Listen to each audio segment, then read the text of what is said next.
Sa gitna ng Manila Bay, dahan-dahang naglalatag ng lambat ang 10 taong gulang na si June Ray. Sa bawat paglalayag ng bangka, umaasa ang bata na may mabibingwit na kahit ilang pirasong isda. Ba't ginagawa mo to? Para matulungan ko pang magulang ko. Wala pa sila pang pangbili ng pagkain po. Ano nila pang ulam. Kasi nagbubuto na po sila. Ikaw, hindi ka napapagod? Hindi po. Tapos anong pakiramdam mo pagkatapos mo magpalaot tapos may hawak ka ng pera? Masaya na po. May pangbigay po ako. Para makatulong po. Yung mga ibang bata dyan, naglalaro. Ako, pag magkapera ako, bibigay ko sa mama ko. Pati po sa mga kapatid ko, kung gusto nila mga pera.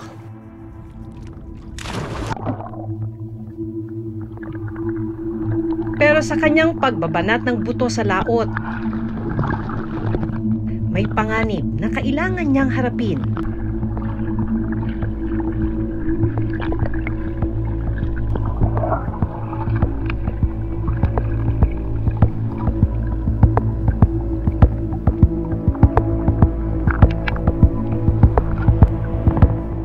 Ang pagsisid ni June Ray.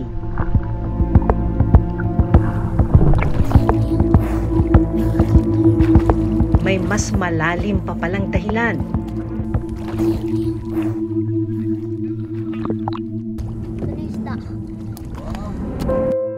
Pag makakaipon po ako, tutulungan ko po kuya para makalakad na siya, para masaya na po siya. Hanggang saan ang kaya niyang sisirin para malamnan ang kumakalam na tiyan.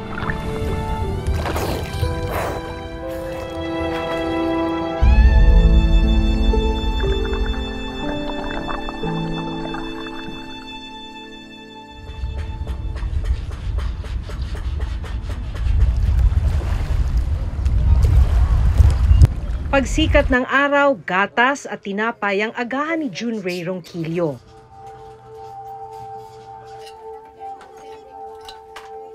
Hinihintay niyang maayos ng kapitbahay niyang si Bibet ang makina ng kanilang bangka na gagamitin sa paglaot. Ito lang naman kabulador lang ko gaayusin ko tsaka ito. Ang sira naman ito ay balbula na lumuag ba. Yan, konti na lang din naman, okay na siya. Ito, buhatin na natin. Kagabi di tayo nakalaot po. Ito, kakarga na namin ito. Dahil hindi nakapangisda ng 3 araw, kailangan na raw nilang lumaot para kumita. Buhat, kuya. Buhat ko trigo. Buhat, kalalay. Oop. Ito po yung ginagamit naming bangka. Tapos ito din yung lambat na pinapag-area po namin. Dito po pepisto sa likod. Dito po ako umuupo. Tapos kung lumarga na po, dito ako po.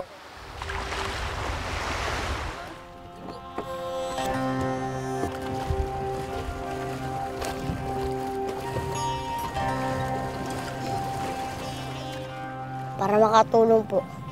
Yung mga ibang bata dyan, naglalaro pag bibigyan. Gusto nila mabigyan silang pera para ilaro lang nila.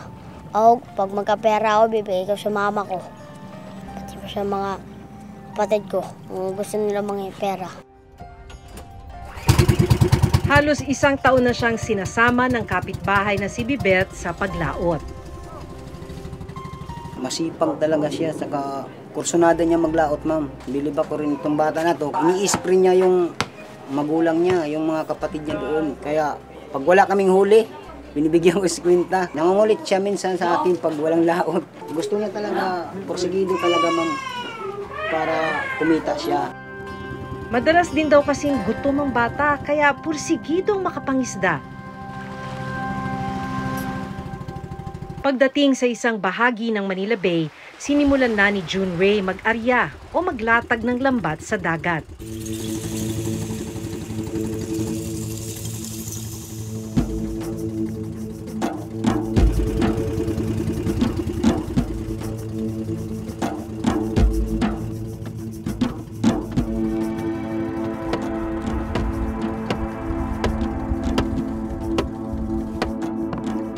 Ilang sandali pa, buong puwersa na itong hinila ng maliliit na kamay at braso ni Junrei.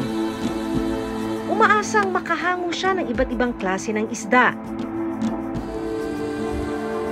Pero ilang saglit pa,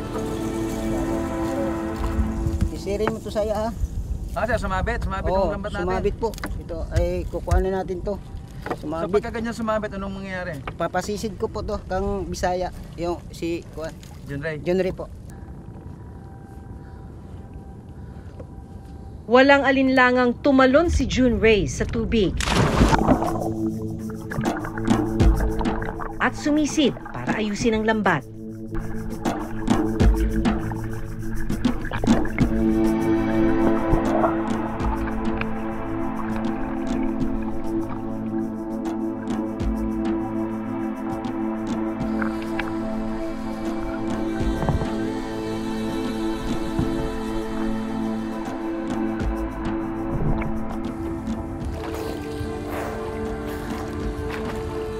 Nang makuha ni Junrei ang nagbuhol-buhol na mga parte ng lambat,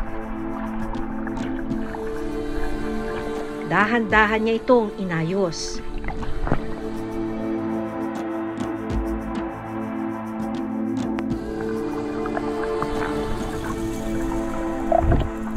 Sa pag-aaral, nakasugat na. Tapos magkasusugat ka naman, mabalik na naman. Ay, hindi natatapos yung paggaling ng sugat.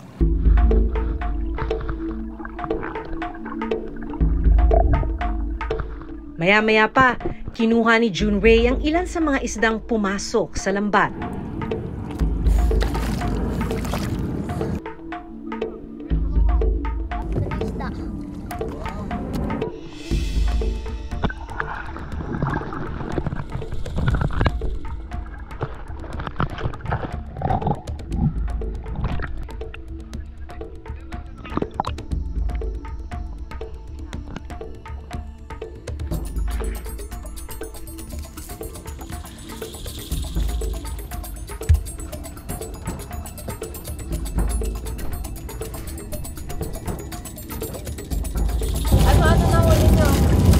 Kabasi, yung si Banak. Masaya ka. Oo, may huli na po kami. Alam ni Junrei na delikado ang paghahanap buhay sa dagat.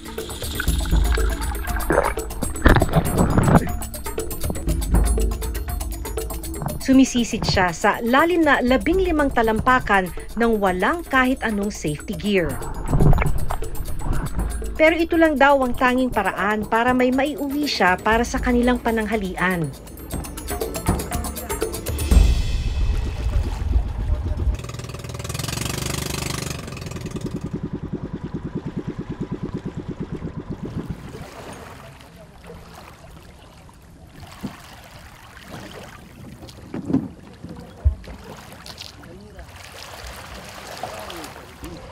Wow, may pang-ulam na tayo. Pagbalik sa dalampasigan, wala pa sa kalahati ng batya ang huli ni na Junrei at Bibet. Kaya nagpasya na lang silang paghatian ang mga nahuling isda. Anong gagawin mo dyan? Bibigay ko po sa magulang ko. Ate po kami Yan, bibigay. at okay lang sa akin para may kuan siya. May ulam naman doon sa bahay, huli namin kanina. Hindi nyo na pwede pagkakitaan to? Hindi na, okay na yan. Kahit na po umuwi, bibigay ko na po sa magulang ko.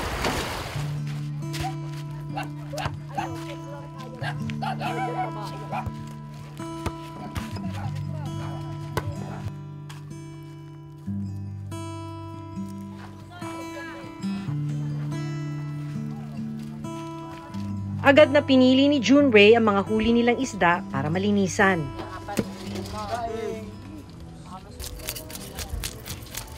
Nagpapahinga naman din po. Papahinga para sa mamaya naman para hindi mapagod sa paglalaot.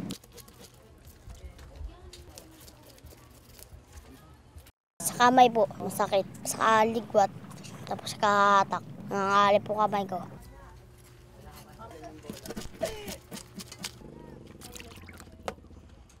May mga sugat din siya mula sa pag-aayos ng lambat sa ilalim ng dagat.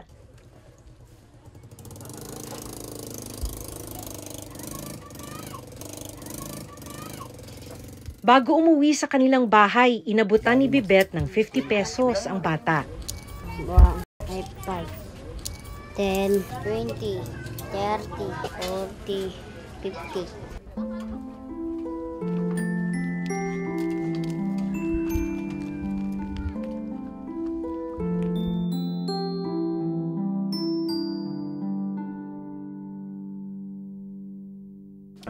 Ang pera, pinambili ni June Ray ng 1 kilong bigas Bili po ng bigas. Ha?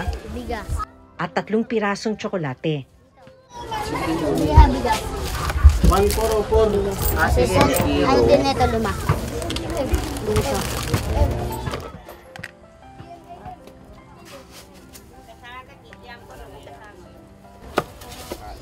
May expose si Kanisang ko ano na. Salamat.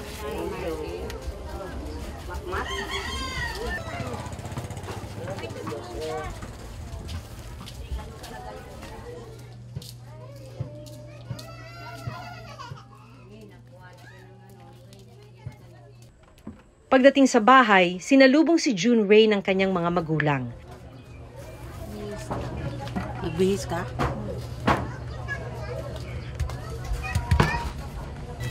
Mag-aalas 3 na ng hapon pero ngayon pa lang daw sila manananghalian.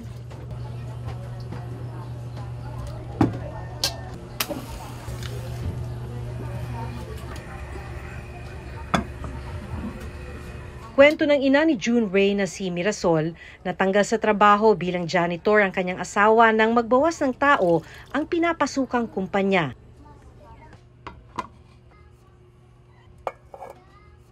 Habang sa pagbabalat ng bawang umaasa si Mirasol para dagdag pantustos sa pamilya. Pero hindi raw ito sapat. O maano yan yung bata na yan? Sus, kahit dati pa sabihin na daw maliit pa yan, 5 years old. Maano talaga siya, yung may mamasura yung mga kalakal. Kasama, para lang bigyan siya. Nag-alala ako ma'am, sobra, kahit ano nga, minsan napalo ko pa nga yan eh. Sabi ko lang, huwag kang ano doon kasi siyempre, ganito siyempre, malay mo, madisgrasya yung bangka, hindi mo masabi. Sabi niya, ma, hindi ako sama, ma, wala kang ulam. Sama na lang ako doon, at least may ulam, may isda ako dala. Nang maluto ang inuwing mga isda ni June Ray, pinagsaluhan na ito ng pamilya.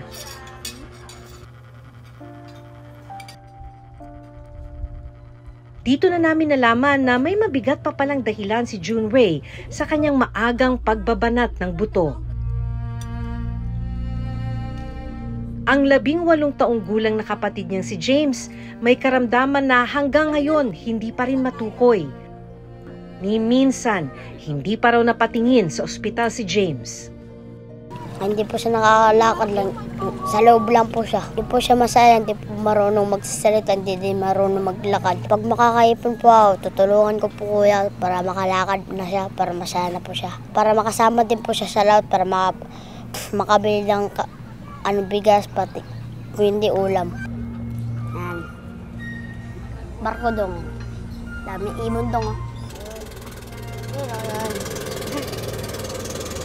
Sana dong makalakad ka na dong. Para maalam na namin yung ano mo dong. Anong sakit mo.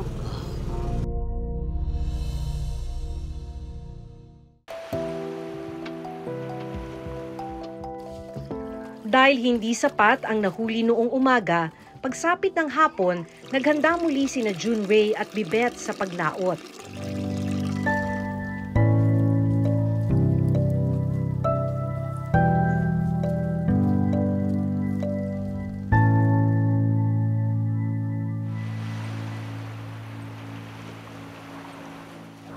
So, 2 beses sa isang araw sumasama si June Ray para mangisda. Ngayon, itong alis nila ng hapon, hanggang gabi na raw ang pangingisda nila sa laot. Magandang hapon po. Di ba tayo tataon pagkasama ako? Hindi po. Ipepwesto nyo yung mga net.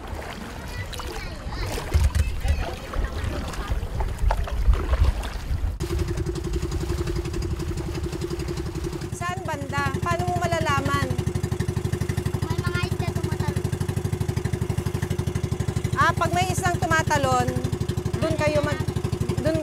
maglalagay, doon ka na mag-aarya. So, banda saan tayo?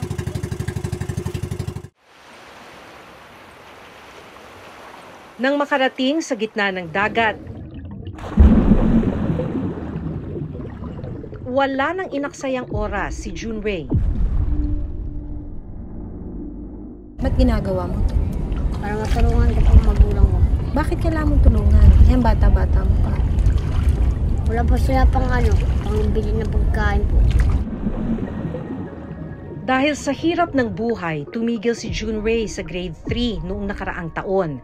Pero babalik din daw siya sa eskwelahan sa susunod na pasukan. Babalik po ako sa pag-aaral. Very good.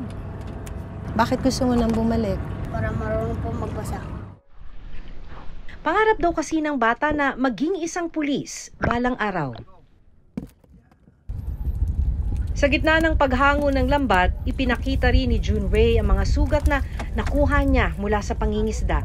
Bakit ka nagkakasugat sa kamay? Sumasabit po. Yung Sa lambat. Saan masakit? Dito lang sa mga kamay po. Sa kamay. Dahil ba't sumasakit? Pagbubuhat po, pati pag-aatak. Tapos yung kamay, nasusugatan pagka sumasabit. Lagi? Pag natutusok din sa mga mga isda na may mga tutulis na pati alimasag po. Tulad ng nauna nilang paglaot kaninang umaga, ilang piraso lang din ng isda ang nahuli ng dalawa. Kaya pinaparte ko yung isda namin, hati kami dalawa. Binibigyan ko na lang din siya ng pera, ma'am. At dahil gumagabi na, nagpasya na silang bumalik sa aplaya. Sa dalampasigan, naghihintay si Mirasol. Salamat. Hindi, okay lang. Okay lang. Mas doble raw kasi ang pag-aalala niya tuwing gagabihin ang anak sa laot. Sobrang alala ako niyan. Siyempre, iniisip ko siyempre pag masama ang panahon. Yan, una kong inaano. Tapos, wala din ako magawa kasi kahit anong ko, kahit ikulong ko pa yan, ma'am, makatulog kami. Pag gising namin, wala na. O, tapos magulat ka na lang, may kakalabit sa'yo. Ma, tumao, isda.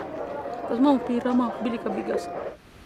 Pero wala raw siyang magawa dahil gusto ng bata na makahanap ng pagkain nila. Siguro kung maluwag-luwag, makakain ng 3 beses, pero inano na lang namin, sinanay na lang namin na diretso na lang tanghali, tas gabi. Kasi sobrang hirap eh. Ang isa pang pangarap ng bata, mapatingnan ang kanyang kuya James. Pero ang problema, wala raw silang panggastos sa ospital.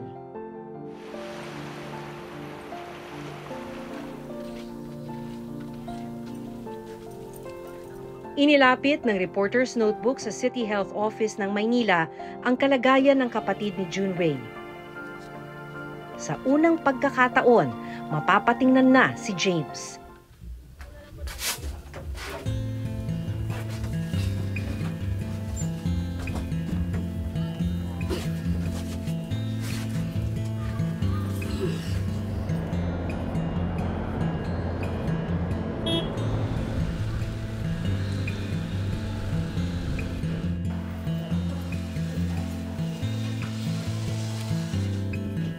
Hello! Pagdating sa ospital, iba't ibang espesyalista ang sumuri kay James. Sa inisyal na check-up, napag-alamang posibleng may global developmental delay o isang kondisyon kung saan naging mabagal ang pagdevelop ng utak ni James kumpara sa kanyang mga kaedad. Ito rin daw ang dahilan kung bakit hanggang ngayon hindi siya nakakapaglakad, nakakapagsalita o nakakakilos mag-isa. Dahil hindi nakakakain ng maayos at hindi sapat ang nutrisyong na ibibigay kay James, nalaman ding malnourished ang binata. Sa ngayon, mukhang ang kailangan talaga ni Dudong ay isang neurodevelopmental pediatrician. Meron kaming neuro at meron kaming developmental pediatrician naman po. So, i-refer po dun sa mga specialties po na yun. Ang importante, iti-take natin siya one step at a time. Si Junrei laking pasasalamat dahil sa wakas nasimulan na ang pagpapasuri sa kanyang kuya James. Pansin ko po din na masaya na din siya po. Masaya na. Din ako, masaya na po din ako. Salamat po ako, nagtulong po sa kanya, nagpa-check up po. Ayon sa huling pag-aaral ng social weather stations noong December 2024, nasa 25.9% ng mga pamilyang Pilipino o mahigit 7 milyong pamilya ang nakararanas ng gutom. Tumaas ito mula 22.9% o mahigit 6 na milyong pamilya noong September 2024. Tumaas din ang bilang ng pamilyang Pilipino na nagsasabing sila ay mahirap mula 58% o mahigit 68 million families noong September 2024. Umabot ito ng 75 million families noong December 2024. Sa isinagawa namang survey ng social weather stations Enero nitong taon, lumalabas na isa ang problema sa gutom at kahirapan sa mga pangunahing issue na nakakaapekto sa desisyon ng mga botante sa darating na eleksyon. 87% ng mga tinanong ang nagsabing mahalaga na kabilang ito sa plataforma ng kanilang ibobotong kandidato. Kasama dyan, of course, would be pagtaas ng bilihin. Kung wala kang pambili or lumiliit yung kita mo or tumataas ang presyo dahil sa inflation, then likely naapektuhan yung abilidad mo para bumili ng pagkain, magluto ng mamalengke, etc.